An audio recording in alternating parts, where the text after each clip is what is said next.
tana erguun keessanin oolle eeguma waan kana erguun keessanin oolle habiiboche kushiinaa madaam keessa jirtan yoo mullaacii ta'u teessaniifillee waan bitattanii dhabdan shintibeetii madaamii miicaa jirtani shintibeetii madaamii miicaartani tama madaamiitiin maaf ofirraan haadina yoo dhabdan kun kifilii namichaa qulqulleessitanii makiinaa areedattiin haadatu qaba ka isaa saniin maaf qulqulleessina rabbii jedhaa gariin bar goojjoo namni keessaa bade fakkaatti goojjoo namni keessaa bade wallaahi goojjoo namni keessaa bade ta waggaa 8 dura namni keessaa godaane fakkaatti rabbiin natti dhaga'a mana bineensi cabse fakkaatti adaa dhiironni maaliif fuudha dhiisaniitiin akkana dhadhaabatanii waggaa hagana hunda maalirra fuudha dhiisan jedha kana laalanii eessaan dubartii haasofsiisan kana arganii eessaan dubartii haasofsiisan rabbii jedha irraa qulqulleessa kana hundaa dhabdanii ibiddaan guba ibiddaan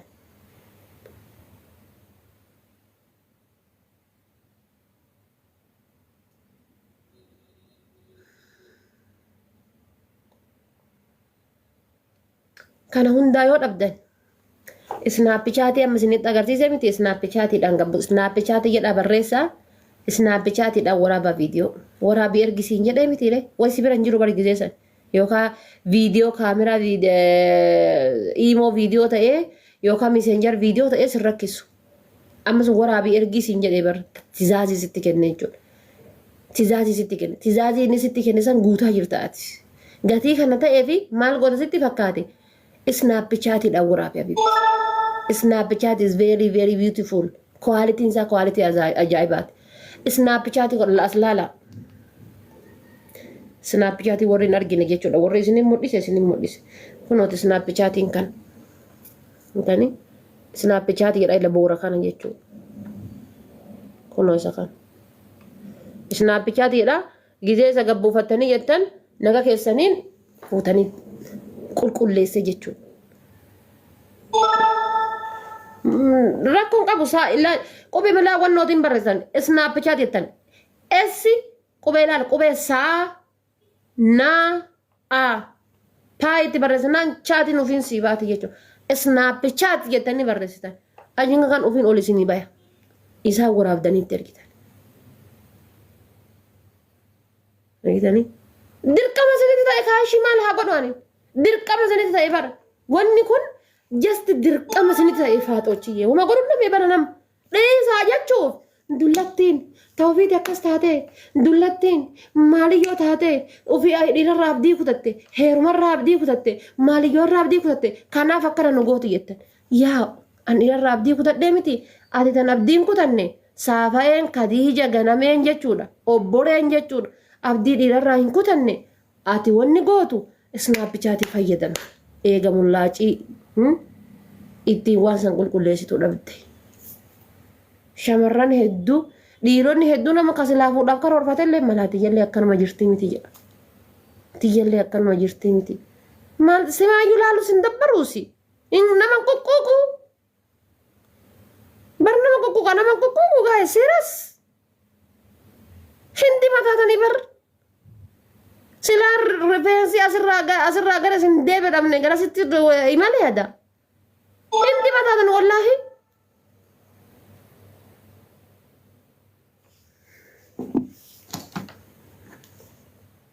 yaa rabbii hiyyaati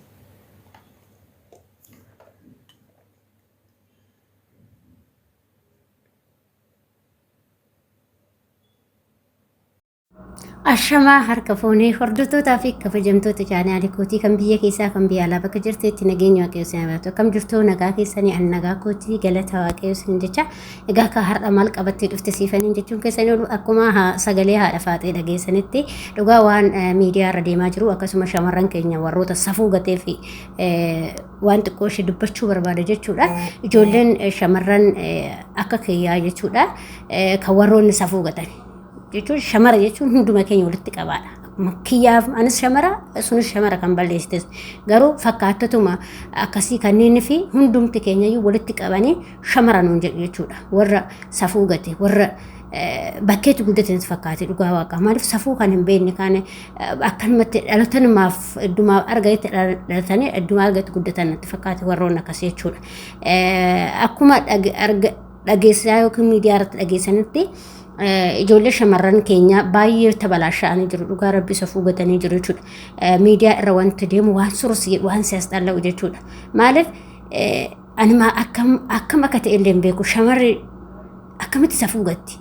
Akkamitti qaama ofii kana baastee waraabdee dhiiraa geessiti. Maal yoo jaalatte isaan malee sin jaalatu obboleettii koo. Maal isaan malee sin jaalatu. Maali qaama salaana argitu malee qaama kee qullaa waraabdee na argitu malee sin jaalatu. Maalati maal akkamitti of wallaalta. Dubartii akka kana geessu taate namni waggaa 18 gadi biyya alaa kan jiru abadan hin jiru. Amma nu waggaa xiqqaan waggaa 16 12 akkasumatti barge kiftii madadaan kee mana keeji wanna kanaan of babbareessitee jechuudha dhugaa rabbi maal filtarii jedha sana eeguun kan Facebook irratti YouTube irratti nama babbareessu san TikTok irratti nama babbareessu san jechuudha.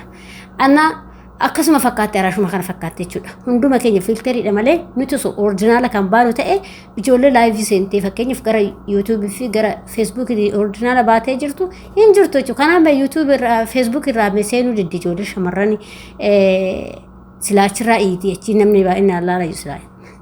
Inna filtariin hin jiru muka achirra kanaaf rakkatanii. Inna maal jechuu barbaadetanii ijoollee akkanaatiif dhaamsa xiqqoo ishee qaba. Obboleettii koo hin shawwadamin. Kaayoo baatee beeki, karoora baatee beeki, qaama kee qullaa waraabdee dhiyeetti nirgine. Ati nama birattis akkuma hamma qaamni kee walii gad deemee jibbamtu kana rabbiin kee biratti illee waaqayyoo kee biratti illee jibbamta. Ani keessattuu jechuudha ijoollemti ani shafanattee deemtu maaliidhaaf akkamitti ijoollee shafanattee deemtu akkamitti ofii amantaa amana jedhanii shafanatanii deemanii keessa haraamii dalagu. Anna ajaa'ibaadha dhugaa rabbi keessattu ijoolluma hundi isaanii ijoolluma mataa dhuffatanii ijoolluma mataa dhuffatu ijoollee nuti cawaadha warri jedhan isaanuma viidiyoo isaanii bahee isaanumatu bade malee ijoolleen dubbattu amma hin qabdu viidiyoo ijoolleen dubbattu ijoolleen bakka fata zanaa jettu jechuudha. Amma dhugaa dubbachuuf kan akka eenyu maqaan ishee maakii kunniin hin qaban maaliif hin dubbatti ishiin dubbatti fataa jettee baatee fataa zanaa ofirraa jettee jechuudha. Maaliif akkas viidiyoo baatee maal dhuttee waan jettu jechuudha. Ijoollee akkasii kan firii kan ta'anii deeman jechuudha. Ijoollee dubbattu bakka ijoolleen dubbattu fataa isaan jettu viidiyoon qabdu. Gini ijoollee shafanattee keessaniin dhuffattee koomentii irratti nama arrabsitu tun nagara ishiin baattee deemtu harreen danda'een baatu jechuudha. Dhugaa rabbi isiniin jedha. Anaa obboleewwan koo of qusadhaa wantoota akkasii irraa of qusachuu yaadaa isiniin jedha. Maaliif ati kan baateef dalagaadha malee waan kanaa miti jechuudha. Waaqayyoon karaatti si haa deebisu warra mammaraattanii akkas taatanii